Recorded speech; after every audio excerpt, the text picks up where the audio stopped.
Sir जो अगला heading है वो है सिजविक का नियम। तो देखना जो सिजविक था ये क्या बोलता है कि कोई भी तत्व अपनी संयोजकता का विस्तार कर सकता है अगर उसके पास रिक्त कक्षक है तो उसने जो नियम बताया था उसने क्या बोला था, कोई तत्व अपनी संयोजकता का विस्तार कर सकता है। कोई तत्व अपनी संयोजकता का विस्तार कर सकता है यदि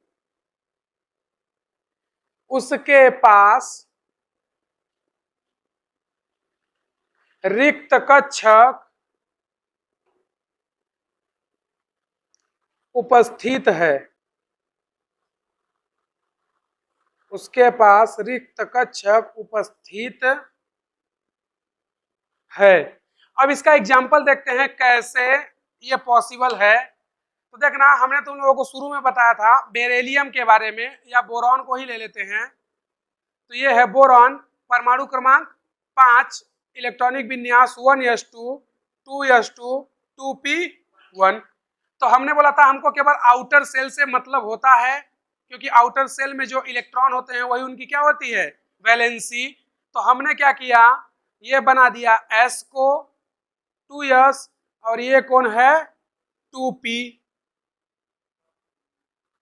तो देखोगे तो बोरॉन के पास अभी भी 2 वेकेंट ऑर्बिटल हैं, यानी कि अगर इसके पास वेकेंट ऑर्बिटल है तो ये अपनी संयोजकता का विस्तार कर सकता है, यानी कि ये अपना संयोजकता बढ़ा सकता है। अभी इसकी संयोजकता कितनी है, या 1, और अगर उत्तेजित कर दे तो 1 और आ जाएगा तो 3, क्योंकि जितने अनपेयर्ड इलेक्ट्रॉन होंगे उतने ही बंध बनेंगे। तो अभी 1 बन सकता है, और जब उत्तेजित कर देंगे तो ये यहाँ आ जाएगा तो 3 अनपेयर्ड, तो बंध कितना बन जाएगा 3, यानी कि 1 और 3 इसकी उपसंयोजकता होगी।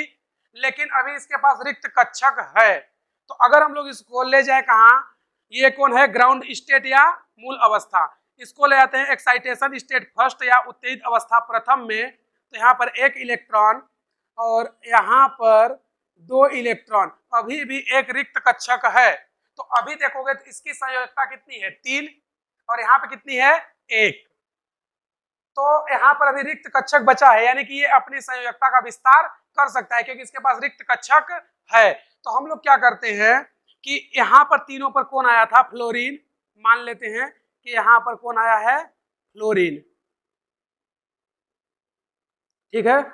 और जो चौथा परमाणु या हमारा एलिमेंट आ रहा है वो भी फ्लोरीन ही है, लेकिन वो किस में जा रहा है, इस वेकेंट ऑर्बिटल में। किस में जाएगा, इस वेकेंट ऑर्बिटल में। लेकिन जब ये वेकेंट ऑर्बिटल में जाएगा तो ये इलेक्ट्रॉन का पेयर लेके जाएगा, यानी कि यहाँ पर सभी पर कौन आया था, फ्लोरीन फ्लोरीन फ्लोरीन, लेकिन यहाँ पर F- आया है, F- आया है। इसका मतलब कि वो क्या किया है, इलेक्ट्रॉन का पेयर लेके जाएगा, क्योंकि एक ऑर्बिटल या कक्षक में 2 इलेक्ट्रॉन हो सकते हैं। तो इनमें देखोगे तो एक इलेक्ट्रॉन है, एक ये दे दिए, 2 का पेयर बन गया। लेकिन इसमें अगर 1 देंगे तो अभी भी अनपेयर्ड रहेगा, तो हमें क्या चाहिए, पेयर चाहिए ना। तो ये पूरा का पूरा पेयर चला जाएगा, और ये क्या हो गया, लोन पेयर, क्योंकि पूरा का पूरा पेयर ही उठा के दे दे रहे हैं। तो ये क्या हो गया, लोन पेयर। तो ये लोन पेयर पूरा का पूरा इसमें चला जाएगा, और जो कंपाउंड बनेगा वो बनेगा BF4-1। क्यों, क्योंकि एक फ्लोरीन है जो माइनस में है, बाकी सब क्या है, प्लस में। तो BF4-1, क्योंकि एक ही माइनस है। तो अब इसकी संयोजकता कितनी हो गई, 4। पहले कितनी थी, 3। क्यों, क्योंकि उसके पास 3 अनपेयर्ड इलेक्ट्रॉन थे, तो उसकी वैलेंसी कितनी, 3। लेकिन अगर उसके पास वेकेंट ऑर्बिटल है तो वो अपनी वैलेंसी को बढ़ा सकता है। तो अब ये क्या बन गया, BF4-1, यानी इसकी संयोजकता कितनी होगी, 4, क्योंकि ये 4 बंध बना सकता है। तो क्या 2p के बाद अगर 3p आएगा तो वो दूसरे आवर्त में तो नहीं रहेगा, क्योंकि 3p मतलब तीसरा आवर्त, और 2p के बाद 2d कभी हो नहीं सकता।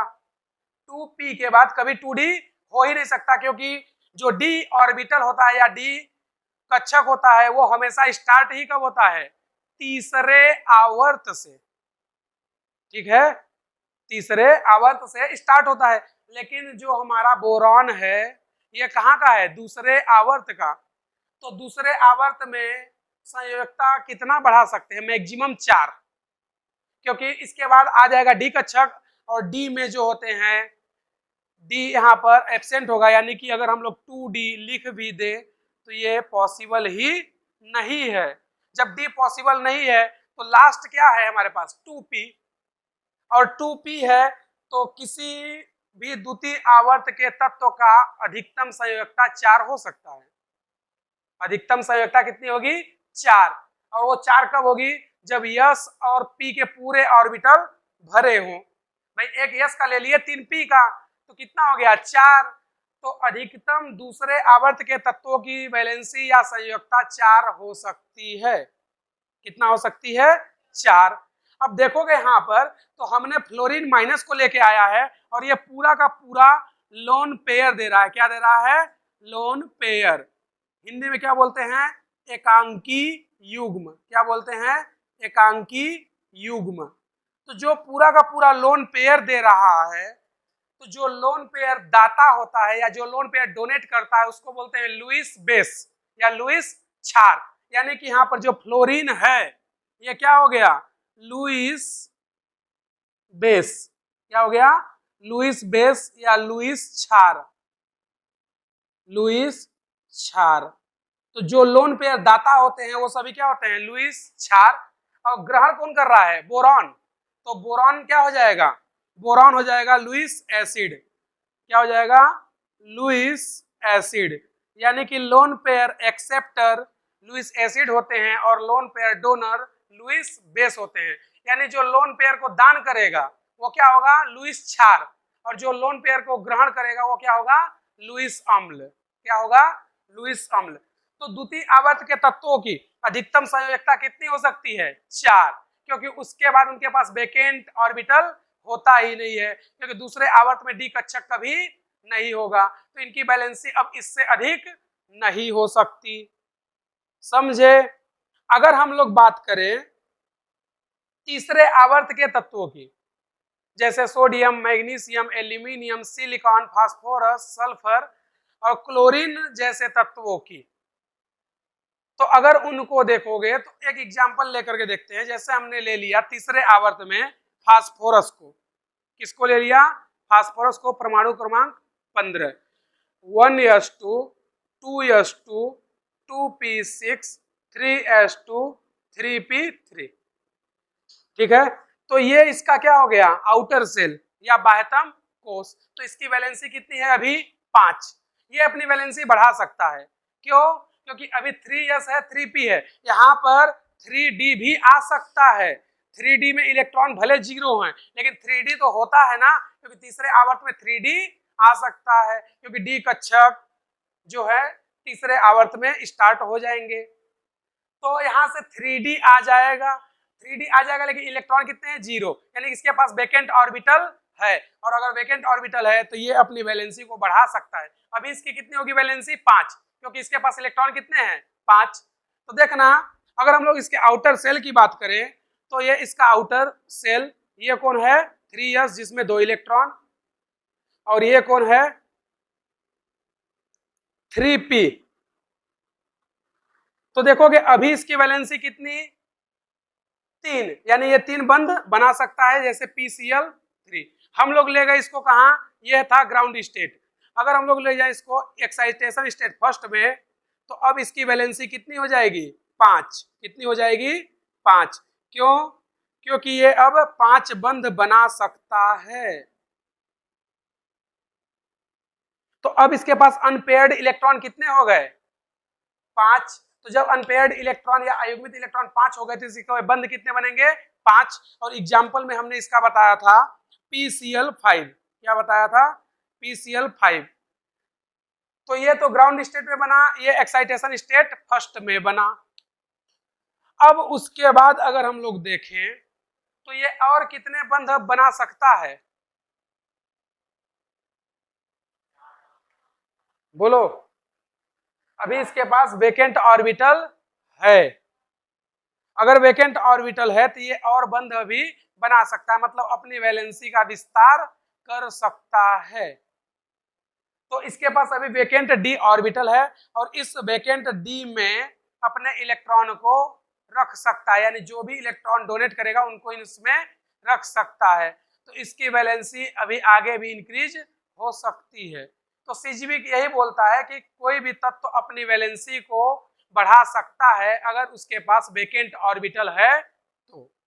समझे? इतना छाप लो, फिर आगे की बात करते हैं। दूसरे आवर्त के तत्व अधिकतम 4 बंध बना सकते हैं। दूसरे आवर्त के तत्व अधिकतम 4 बंध बना सकते हैं। नोट में दूसरा पॉइंट लिखना, तीसरे आवर्त के तत्व अधिकतम, तीसरे आवर्त के तत्व अधिकतम, तीसरे आवर्त के तत्व अधिकतम 6 बंध बना सकते हैं। तीसरे आवर्त के तत्व अधिकतम 6 बंध बना सकते हैं।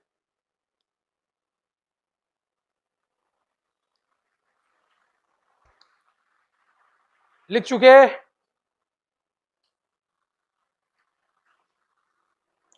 क्वेश्चन लिखना, निम्नलिखित में से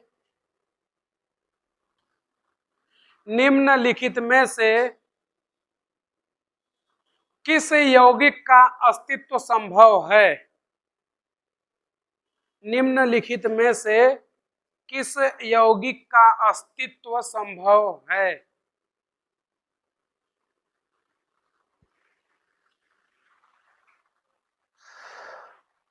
निम्नलिखित में से किस यौगिक का अस्तित्व संभव है?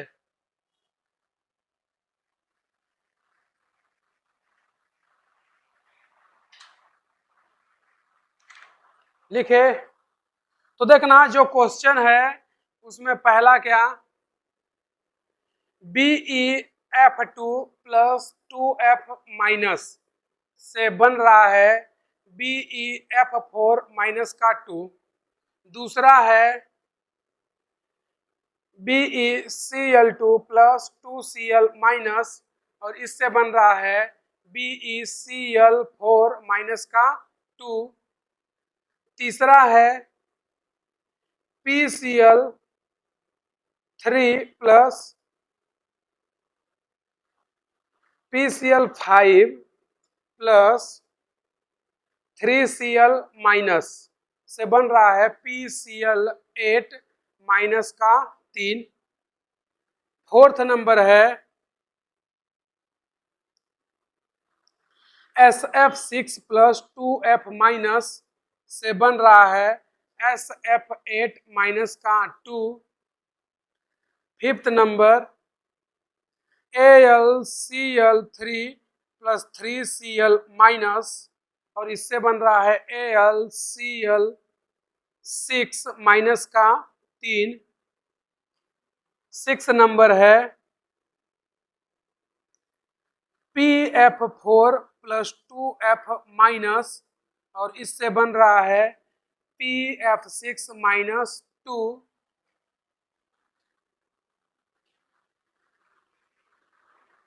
BF3 प्लस F माइनस से बन रहा है BF4 माइनस 1।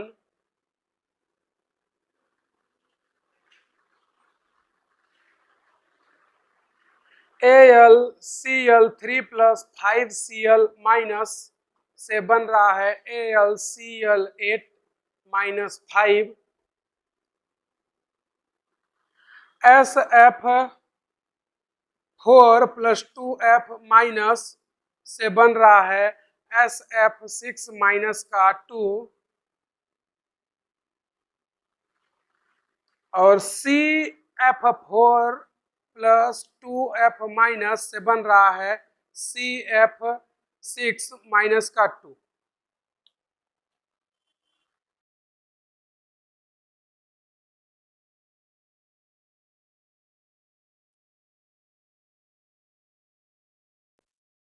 चलो आ जाओ देखते हैं क्या है। देखो हमने बताया था द्वितीय आवर्त के तत्व तो अधिकतम 4 बंध और तीसरे आवर्त के अधिकतम 6 बंध बना सकते हैं। अगर ऐसा कुछ है तो ठीक है, नहीं तो नहीं होगा। तो देखोगे बेरिलियम किस आवर्त का है? दूसरे का। ये कौन है? फ्लोरीन। तो ये फ्लोरीन कौन है? लोन पेयर दाता। तो ये क्या हो गया? Lewis base. और ये एक्सेप्टर। तो ये क्या हो गया? Lewis acid. बंध कितना बना है? 4, क्योंकि यहाँ पे फ्लोरीन कितने आए हैं? 4। और बेरिलियम दूसरे आवर्त का तत्व है और बंध बनाया है 4। और हमें पता है कि दूसरे आवर्त के तत्व अधिकतम 4 बंध बना सकते हैं, मतलब इस यौगिक का अस्तित्व संभव है। उसी तरह इसकी भी बात करें तो ये क्या हो गया? Lewis base. और ये क्या हो गया? Lewis acid. और इसका भी अस्तित्व संभव है। इसका देखोगे तो ये 5 और ये 3, ये क्या हो गया? Lewis base. और ये क्या हो गया? Lewis acid. लेकिन ये तीसरे आवर्त का तत्व है और बंध कितना बना रहा है? 8, जो कि पॉसिबल नहीं है। यानी PCl8 की पावर -3 इसका अस्तित्व संभव नहीं है। इसको देखोगे तो ये लोन पेयर एक्सेप्टर और ये डोनर। तो ये क्या हो गया? लुईस बेस और ये लुईस एसिड। लेकिन देखोगे तो बंध कितना बना रहा है? 8, और ये भी संभव नहीं है। एल्यूमिनियम तो ये कितना बना रहा है? 6 बंध, जो कि पॉसिबल है। इसमें देखोगे तो 4 और 2 ये, यानी कितने बंध बनाया है? 6। इसका भी अस्तित्व संभव है। इसका देखोगे तो बोरॉन किस आवर्त का है? दूसरे का। कितने बंध बना रहा है? 4, संभव है। एल्यूमिनियम तीसरे आवर्त का तत्व, बंध कितना बना रहा है? 8, संभव नहीं है। सल्फर तीसरे आवर्त का है, 6 बंध बना रहा है, संभव है। कार्बन दूसरे आवर्त का है, कितने बंध बना रहा है? 6, संभव नहीं है। समझे?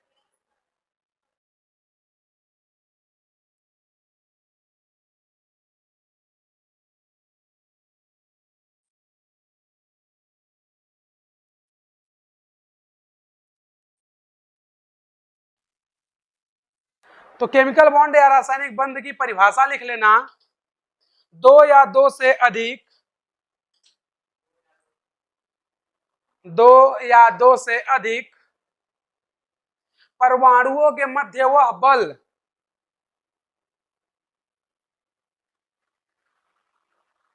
दो या 2 से अधिक परमाणुओं के मध्य वह बल जिससे 2 या 2 से अधिक परमाणुओं के मध्य वह बल जिससे वे आपस में अभी सो रहे हो क्या तुम? 2 या 2 से अधिक परमाणुओं के मध्य वह बल, 2 या 2 से अधिक परमाणुओं के मध्य वह बल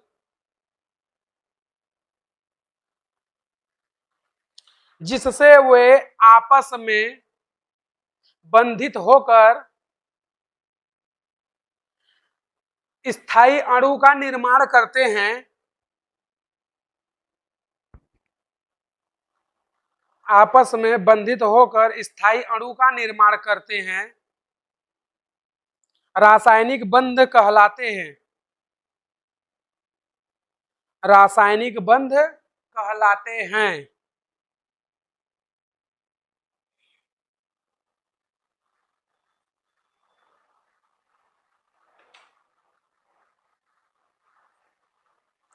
इसमें पॉइंट लिख लेना। नंबर पहला पॉइंट, बंध निर्माण की प्रक्रिया उष्माक्षेपी होती है, एक्जोथर्मिक। बंध निर्माण की प्रक्रिया उष्माक्षेपी या एक्जोथर्मिक होती है, यानी उष्मा उत्सर्जित होती है। बंध निर्माण की प्रक्रिया उष्माक्षेपी होती है या एक्जोथर्मिक होती है या उष्मा उत्सर्जित होती है। बंध निर्माण की प्रक्रिया एक्जोथर्मिक होती है। दूसरा पॉइंट लिखना, बंध निर्माण में केवल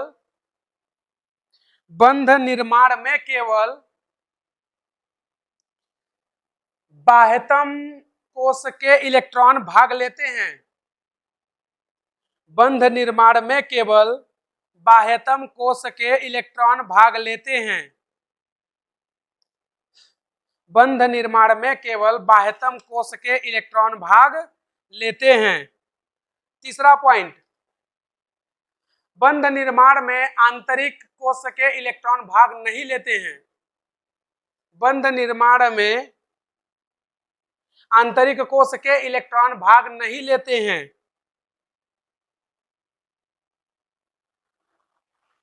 बंध निर्माण में आंतरिक कोश के इलेक्ट्रॉन भाग नहीं लेते हैं, क्योंकि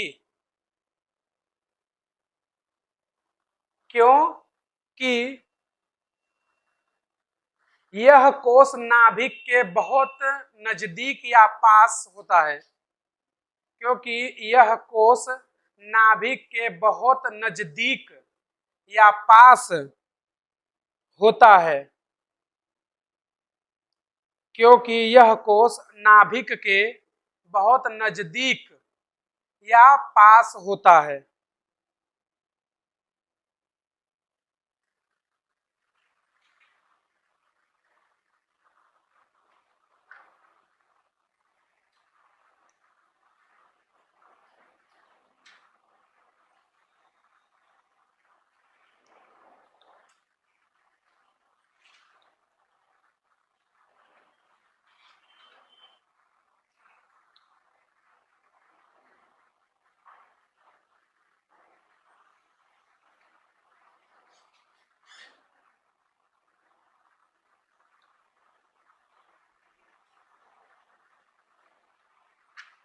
लिख लिए? तो देखना, अगर हम लोग इसमें बात करें तो जो हमारा रासायनिक बंध है या केमिकल बॉन्ड है,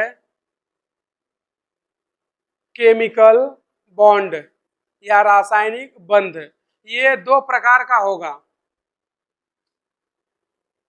एक को हम लोग बोलते हैं इंटर एटॉमिक बॉन्ड, हिंदी में बोलते हैं अंतर परमाणुविक बंध। और दूसरा होता है इंटर मॉलिक्यूलर बॉन्ड, हिंदी में बोलते हैं अंतर आणविक बंध। जो अंतर परमाणुविक बॉन्ड होता है यह स्ट्रॉन्ग होता है, और इसमें 4 बॉन्ड हम लोग पढ़ेंगे। नंबर पहला आयनिक बॉन्ड, नंबर दूसरा कोवेलेंट बॉन्ड, नंबर तीसरा कोऑर्डिनेट बॉन्ड, और नंबर चौथा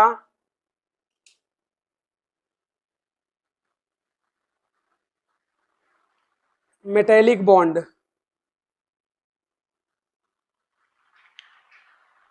हिंदी में आयनिक को आयनिक ही बोलते हैं। आयनिक बंध, इसको सहसंयोजी बोलते हैं।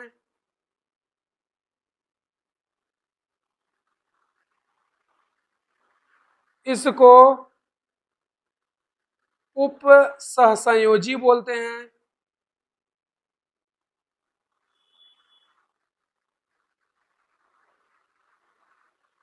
और इसको धात्विक बोलते हैं।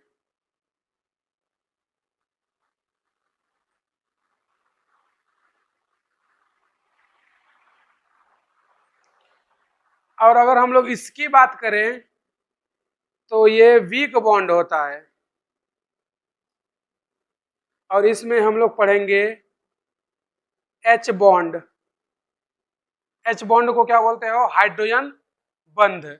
और दूसरा हम लोग पढ़ेंगे वांडरवाल बॉन्ड।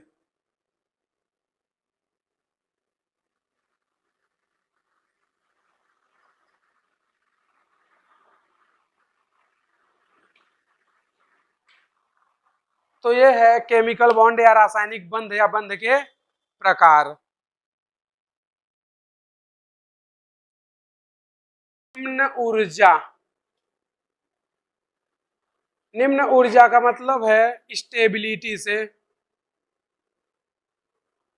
यानी कि अगर किसी मॉलिक्यूल या एटम के पास पोटेंशियल एनर्जी जितना कम होगा उसकी स्टेबिलिटी उतना ही ज्यादा होगी, या बोले उत्सर्जित ऊर्जा जितना ज्यादा होगा उस यौगिक का स्थायित्व वही उतना ही ज्यादा होता है। मतलब जब दो एटम या दो परमाणु आपस में मिल करके अणु का निर्माण करेंगे तो उनके बीच में बंध बनेगा। बंध बनते समय जितनी ज्यादा ऊर्जा निकलेगी वो अणु उतना ही ज्यादा स्थायी होगा, यानी कि स्थायित्व समानुपाती होता है उत्सर्जित ऊर्जा के, क्योंकि बंध एक उष्माक्षेपी प्रक्रिया है, यानी उष्मा का क्या होता है, उत्सर्जन। तो जितना ज्यादा उष्मा उत्सर्जित होगी उस अणु का स्थायित्व उतना ही ज्यादा होगा। या उसके उल्टा बोले कि अगर अणु के पास स्थायी पोटेंशियल एनर्जी कम है तो उसका स्थायित्व ज्यादा होगा। तो दोनों एक दूसरे के क्या है, व्युत्क्रमानुपाती, लेकिन ये और ये दोनों ही क्या हैं, एक दूसरे के समानुपाती। दूसरा जो कारण होता है कि बंध क्यों बनता है, तो उसका कारण है अक्रिय विन्यास प्राप्त करना। अक्रिय विन्यास प्राप्त करना। दूसरा कारण क्या है, अक्रिय विन्यास प्राप्त करना। मतलब कोई भी तत्व क्या चाहता है कि वो या इलेक्ट्रॉन ले या इलेक्ट्रॉन दे या इलेक्ट्रॉन का साझा करे, लेकिन उसका विन्यास अक्रिय गैस के विन्यास के जैसा हो जाए। मतलब उसके बाह्यतम कोश में 2, 8, 8, 18, 18 वाले कहानी हो जाए, यानी कि जैसे अक्रिय गैस हीलियम के समान हो जाए, या नियॉन के, या आर्गन के, या क्रिप्टॉन के, या जिनान के। तो उसके विन्यास को प्राप्त करने के लिए अणु या परमाणु क्या करते हैं, बंध का निर्माण करते हैं। और बंध निर्माण में क्या होता है, इलेक्ट्रॉन की शेयरिंग होगी, या इलेक्ट्रॉन स्थानांतरित होंगे, या इलेक्ट्रॉन का आदान प्रदान होगा। तो अक्रिय गैस विन्यास प्राप्त करने के लिए अणु क्या करते हैं, या इलेक्ट्रॉन का दान करेंगे या ग्रहण करेंगे, या इलेक्ट्रॉनों का समान रूप से साझा होगा। तो उस कंडीशन में क्या होगा, जो यौगिक या तत्व या अणु है वो अक्रिय गैस विन्यास को प्राप्त कर लेगा। और इसको समझाने के लिए आया था वैज्ञानिक लुईस, और उसने नियम दिया था लुईस का अष्टक नियम। उसने बोला कि कोई भी तत्व अपनी संयोजकता या अपना अष्टक पूरा करने के लिए या इलेक्ट्रॉन को दान करेगा, या इलेक्ट्रॉन ग्रहण करेगा, या इलेक्ट्रॉनों का समान रूप से साझा करेगा, ताकि उसका विन्यास अक्रिय गैस के विन्यास के बराबर हो जाए, जिसे लुईस का अष्टक नियम कहते हैं। तो अगला हेडिंग डाल के लिखना इसी के नीचे, पहले इसको लिख लेना, फिर उसके बाद लिखना लुईस का अष्टक नियम।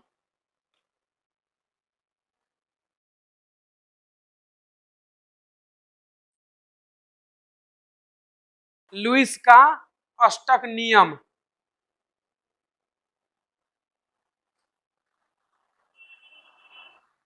लुईस का अष्टक नियम, इसमें डैश करके लिखना, लुईस के अनुसार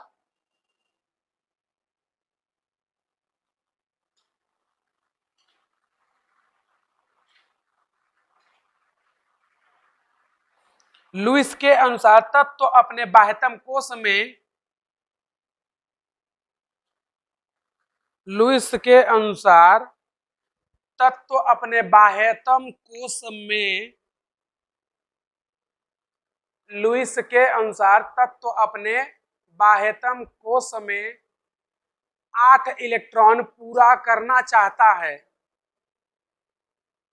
8 इलेक्ट्रॉन पूरा करना चाहता है। 8 इलेक्ट्रॉन पूरा करना चाहता है, या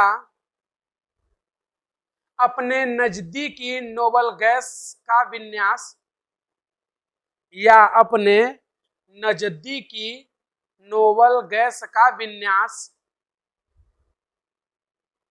या अपने नजदीकी नोबल गैस का विन्यास प्राप्त करना चाहता है। अपने नजदीकी नोबल गैस का विन्यास प्राप्त करना चाहता है, जिसे लुईस का अष्टक नियम कहते हैं। जिसे लुईस का अष्टक नियम कहते हैं। जिसे लुईस का अष्टक नियम कहते हैं। लिख चुके? तो यह था लुईस का अष्टक नियम। वो क्या चाहता है कि कोई भी तत्व अपने बाह्यतम कोश में 8 इलेक्ट्रॉन पूरा कर ले या अपने नजदीकी नोबल गैस का विन्यास प्राप्त कर ले, तो उसी को क्या बोलते हैं? लुईस का अष्टक नियम। तो अब जब लुईस ने बताया तो यहाँ पर अष्टक को पूरा करने के लिए 2-3 प्रक्रिया हो सकती है। पहला प्रक्रिया, इलेक्ट्रॉन को दान कर दो या ग्रहण कर लो, ठीक है। दूसरा प्रक्रिया क्या होगा? इलेक्ट्रॉन की शेयरिंग कर लो, मतलब इलेक्ट्रॉन का समान साझा कर लो। तीसरा प्रक्रिया क्या होगा? लोन पेयर ही दान कर दो। तो ये 3 प्रक्रियाएं होती है। तो लिखना अगला, अष्टक नियम के दौरान हाँ, अष्टक नियम के दौरान अष्टक नियम के दौरान 3 प्रक्रिया होती है।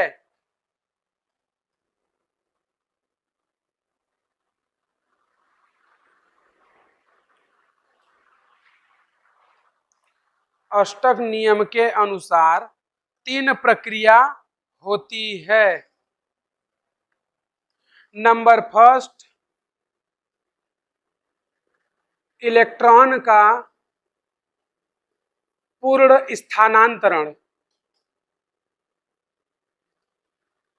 अगर ऐसा होता है तो बॉन्ड कैसा बनेगा?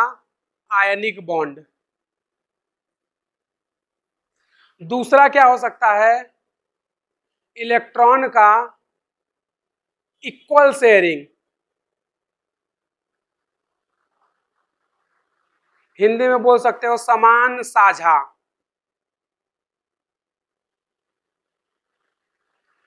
तो ऐसे कंडीशन में जो बॉन्ड बनता है उसको बोलते हैं कोवेलेंट बॉन्ड। और अगर इलेक्ट्रॉन का अनइक्वल शेयरिंग हो जाए, अनइक्वल शेयरिंग या असमान साझा, तो वहां पर बनता है कोऑर्डिनेट बॉन्ड।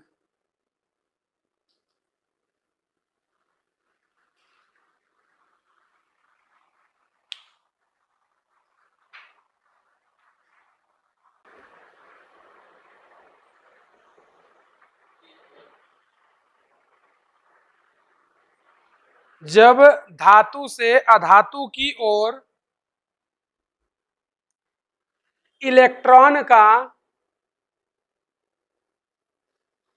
जब धातु से अधातु की ओर इलेक्ट्रॉन का पूर्ण स्थानांतरण होता है,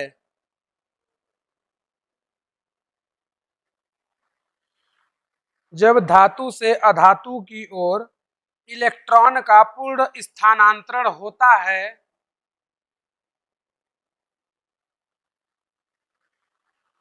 तो आयनिक बंध का निर्माण होता है।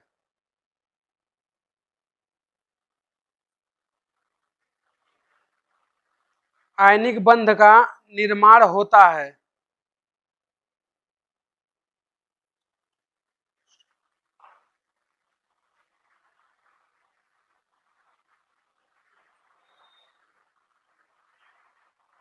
लिखे? तो देखना, आयनिक बॉन्ड को समझ लेते हैं। ये कौन है? सोडियम। परमाणु क्रमांक 11, ये क्लोरीन परमाणु क्रमांक 17। तो इसका इलेक्ट्रॉनिक विन्यास 281 होगा, इसका 287 होगा।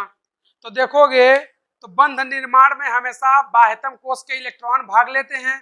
इसका बाह्यतम कोश ये और इसका ये, तो ये क्या करेगा, इसके बाह्यतम कोश में एक इलेक्ट्रॉन है, तो ये क्या चाहता है कि इसका विन्यास नियॉन के जैसा हो जाए, क्योंकि नियॉन का परमाणु क्रमांक 10। तो अगर ये एक इलेक्ट्रॉन दान कर देगा, इसके पास कितने बचेंगे 10, और इसके पास कितने 17। एक अगर ये ग्रहण कर लेगा तो इसके पास कितने हो जाएंगे 18, आर्गन के जैसा। तो ये दोनों ही अपना अष्टक पूर्ण करना चाहते हैं। तो सोडियम परमाणु क्या करेगा, अपने इलेक्ट्रॉन को दान कर देगा या क्लोरीन को दे देगा। तो यहाँ से ये इलेक्ट्रॉन इधर की ओर शिफ्ट हो गया, यानी इलेक्ट्रॉन का क्या हो गया, पूर्ण स्थानांतरण। क्या हो गया, पूर्ण स्थानांतरण। और इलेक्ट्रॉन का पूर्ण स्थानांतरण हुआ तो इनके बीच में बॉन्ड का निर्माण हो जाएगा। और इसके साथ साथ सोडियम ने इलेक्ट्रॉन दिया है, तो सोडियम पर क्या आएगा, प्लस, क्योंकि सोडियम क्या है, धनी। और क्लोरीन पर माइनस आएगा, क्योंकि क्लोरीन क्या है, गरीब। तो जो गरीब होता है वो हमेशा क्या होता है, ऋणी, और जो धनी होता है वो हमेशा क्या होता है, प्लस, क्योंकि सोडियम दान कर रहा है और क्लोरीन ग्रहण कर रहा है। लेकिन इलेक्ट्रॉन का पूर्ण स्थानांतरण होगा, और जब इलेक्ट्रॉन का पूर्ण स्थानांतरण होता है तो ये जो बॉन्ड बनता है इसी को हम लोग क्या बोलते हैं, आयनिक बॉन्ड। और सोडियम क्लोरीन के बीच में आकर्षण बल लगता है, जिसको हम लोग बोलते हैं प्रबल वैद्युत आकर्षण बल।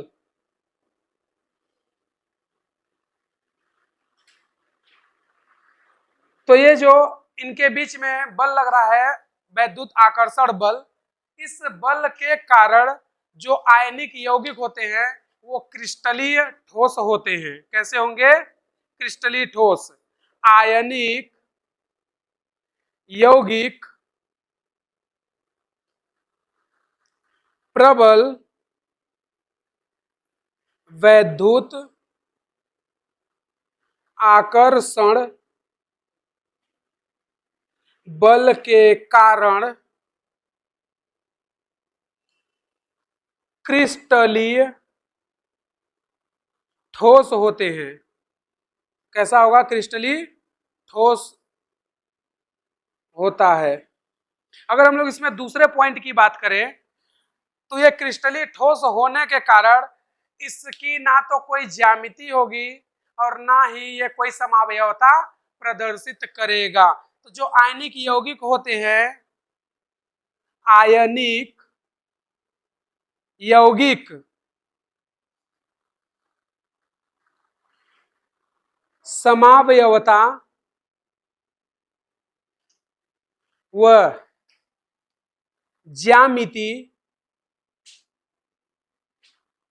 नहीं दर्शाते। अगर इसी में आगे बात करें तो आयनिक यौगिक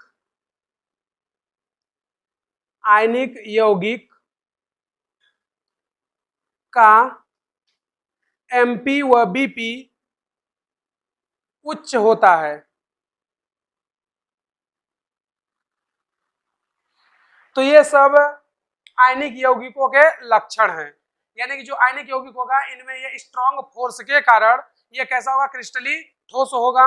इसके साथ साथ ये ज्यामिति समावयवता या कि फिर इनका कोई ज्यामिति नहीं होता है।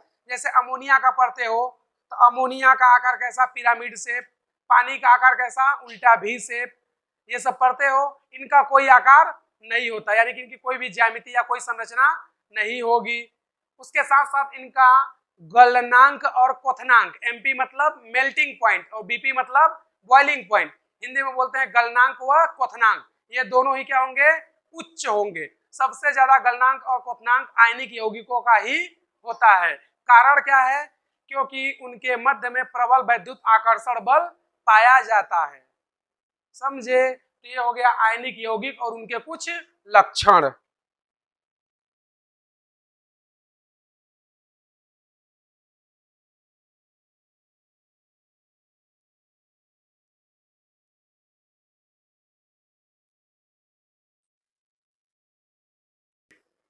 कोवैलेंट बॉन्ड,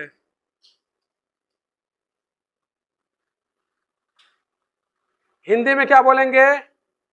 सहसंयोजक बंध। परिभाषा इसकी क्या होगी? जब दो तत्वों या बंधों के बीच इलेक्ट्रॉन का समान साझा हो तो उसको क्या बोलते हैं? सहसंयोजक बंध। तो इसका डेफिनेशन या परिभाषा लिख लेना, ऐसा बंध जिसमें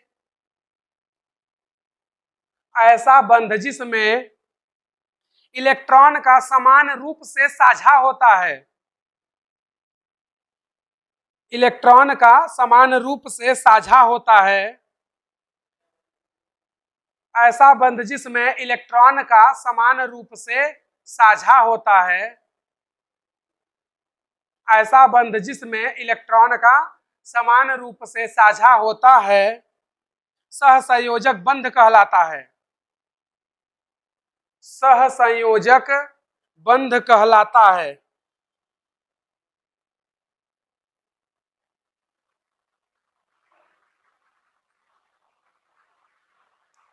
लिखे, अगला पॉइंट इसी में लिख लेना, यह बंध सामान्यतः यह बंध सामान्यतः दो विद्युत ऋणात्मक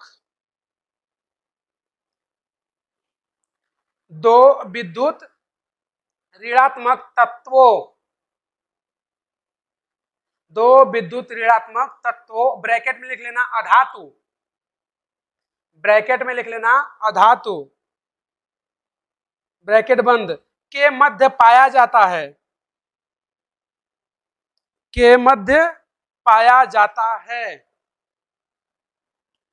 लिखे, अब देखना जो सहसंयोजक बंध होता है यह तीन प्रकार का होता है, यह तीन प्रकार का होता है।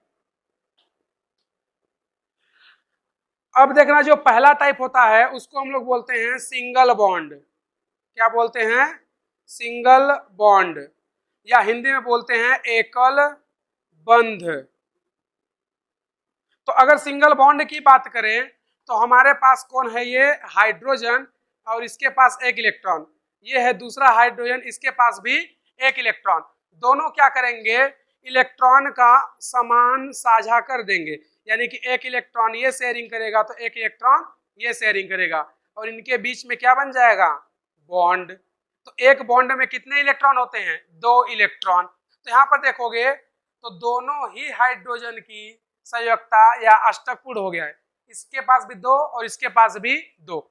बंध कितना बना है? केवल एक, इसलिए इसको क्या बोलते हैं? एकल बॉन्ड। तो एकल बॉन्ड में इलेक्ट्रॉन की कितनी शेयरिंग होती है? एक। अगर हम लोग दूसरे की बात करें तो दूसरा होता है डबल बॉन्ड, डबल बॉन्ड। तो जो डबल बॉन्ड होता है हिंदी में बोलते हैं द्विबंध।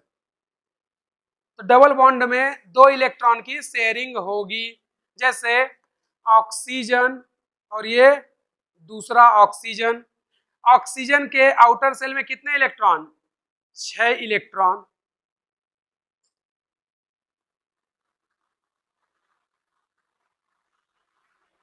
तो बंध बनाने में जो इलेक्ट्रॉन भाग लेते हैं वो इलेक्ट्रॉन कैसे कहलाते हैं? बॉन्डेड इलेक्ट्रॉन या बंधी इलेक्ट्रॉन। और जो भाग नहीं लेते हैं वो कहलाते हैं लोन पेयर या एकांकी युग्म।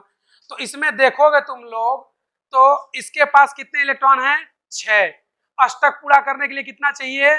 2 और, यानी कि 8 हो जाएगा।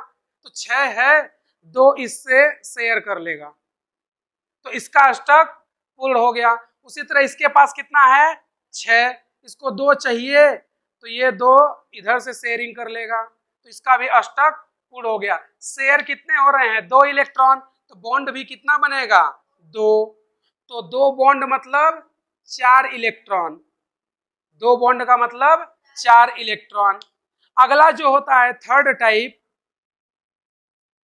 उसको बोलते हैं ट्रिपल बॉन्ड, हिंदी में बोलेंगे त्रिबंध। तो ट्रिपल बॉन्ड में इलेक्ट्रॉन की शेयरिंग कितनी होगी? 3। जैसे नाइट्रोजन, नाइट्रोजन के आउटर सेल में कितने इलेक्ट्रॉन? 5। और ये भी दूसरा नाइट्रोजन, इसके भी आउटर सेल में 5 इलेक्ट्रॉन। तो इसके पास 5 है, 3 और चाहिए, तो इसका अष्टक क्या हो जाएगा? पूर्ण। तो ये क्या करेगा? 3 इलेक्ट्रॉन इससे शेयर कर लेगा। और इसके पास भी 5, 3 चाहिए, तो ये भी इसके साथ 3 इलेक्ट्रॉन शेयर कर लेगा।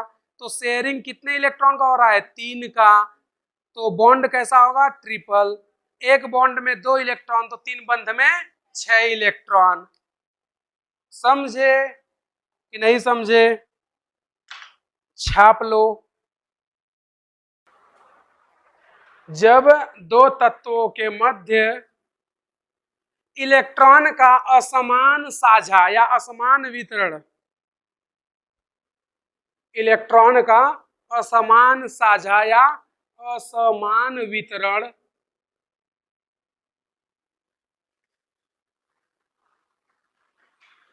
असमान साझा या असमान वितरण होता है, तो इसे उपसहसंयोजी बंध कहते हैं। तो इसे उपसहसंयोजी बंध कहते हैं।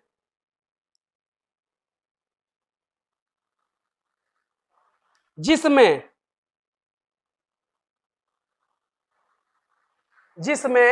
किसी एक परमाणु का लोन पेयर, लिखो, लिख पाए? अच्छा, लगता है तुम बीड़ी फूक के आते हो सुबह सुबह। जिसमें किसी एक परमाणु का लोन पेयर, जिसमें किसी एक परमाणु का लोन पेयर दो तत्वों के मध्य साझित होता है, दो तत्वों के मध्य साझित होता है।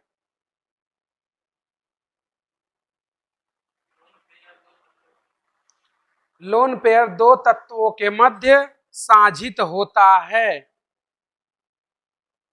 लिखे? उसके बाद लिखना इसे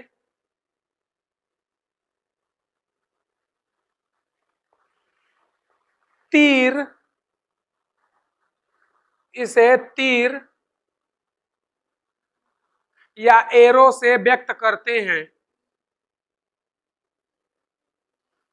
इसे तीर या एरो से व्यक्त करते हैं।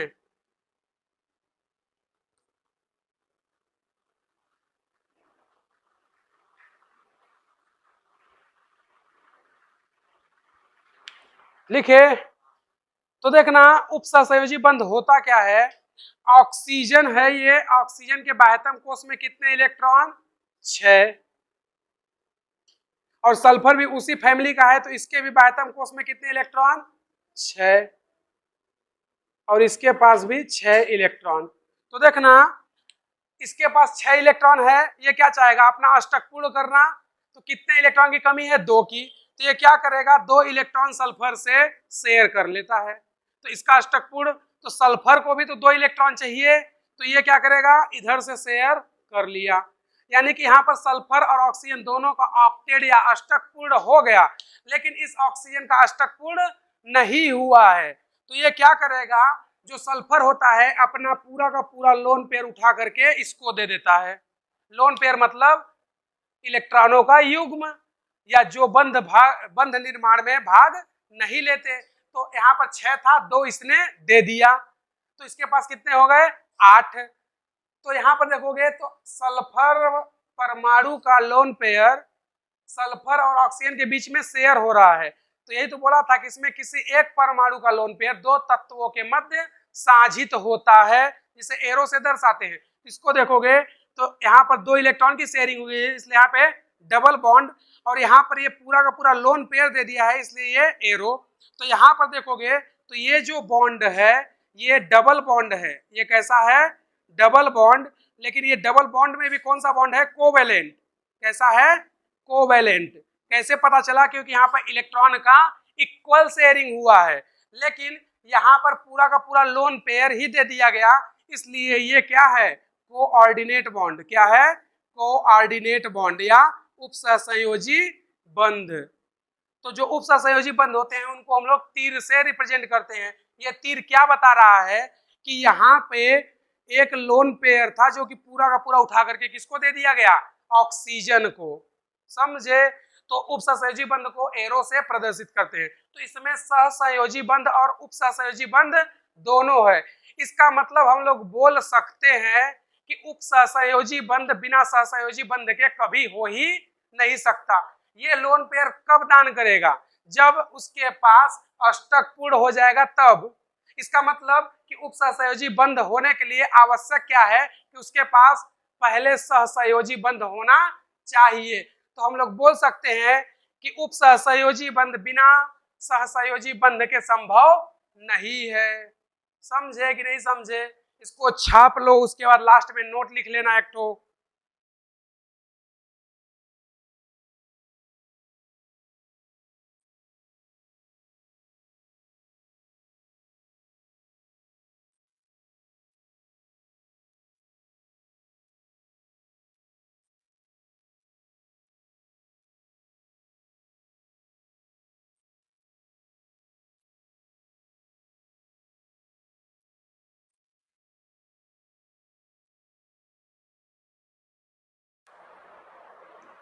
नोट लिखना, उपसहसंयोजी बंध,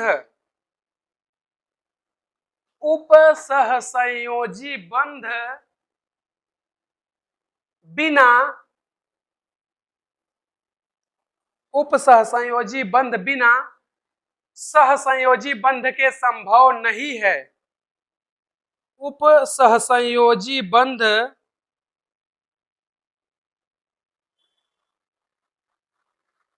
उपसहसंयोजी बंध बिना सहसंयोजी बंध के संभव नहीं है।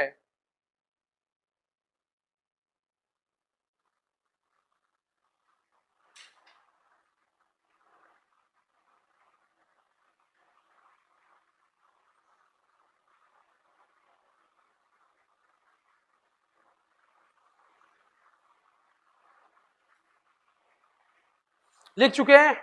अगला हेडिंग लिखना, अष्टक नियम के अपवाद, एक्सेप्शन ऑफ ऑक्टेट रूल।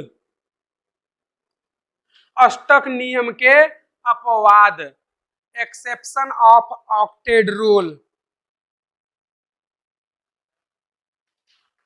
अष्टक नियम के अपवाद, अष्टक नियम के अपवाद, एक्सेप्शन ऑफ ऑक्टेट रूल, जिसमें नंबर पहला होता है न्यून अष्टक प्रजाति।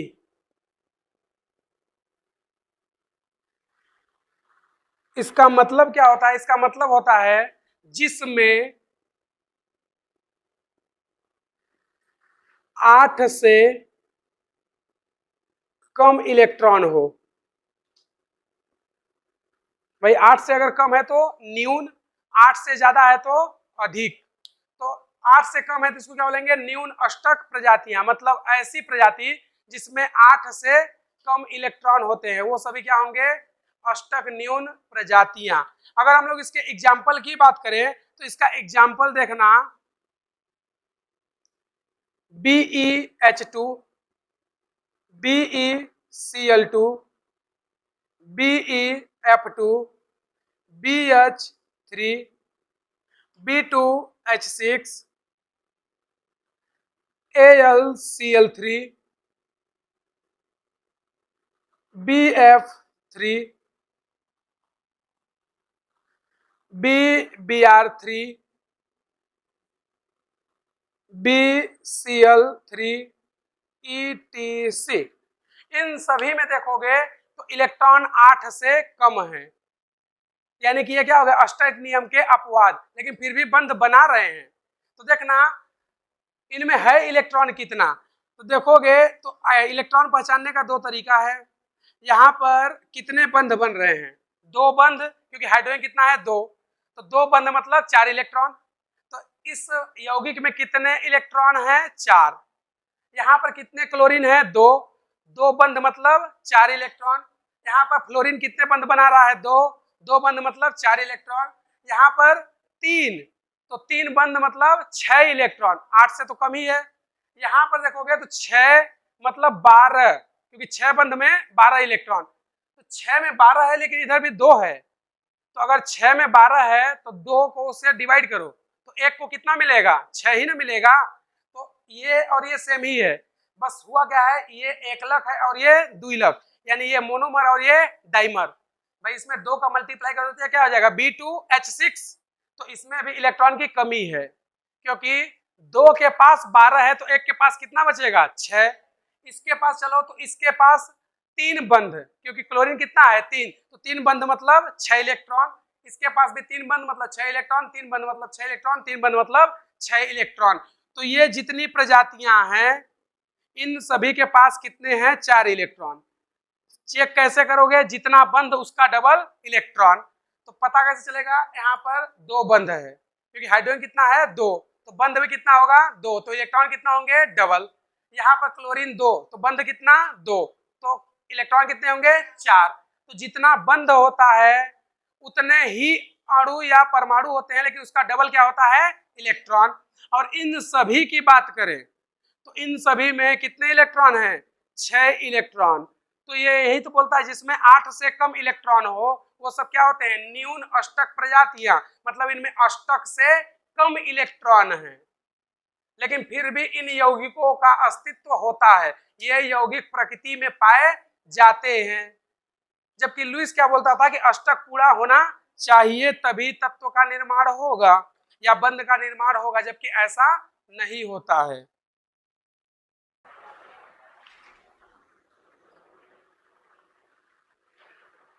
धनी अष्टक प्रजाति या इसी को बोलते हैं इलेक्ट्रॉन रिच, यानी इलेक्ट्रॉन की क्या है, अधिकता। तो जिनमें 8 से अधिक इलेक्ट्रॉन हो, 8 से अधिक इलेक्ट्रॉन हो, उन सभी को हम लोग क्या बोलते हैं, इलेक्ट्रॉन रिच या धनी अष्टक प्रजाति। अगर इसके हम लोग एग्जाम्पल की बात करें PCl5, SF4, SF6, ClF3,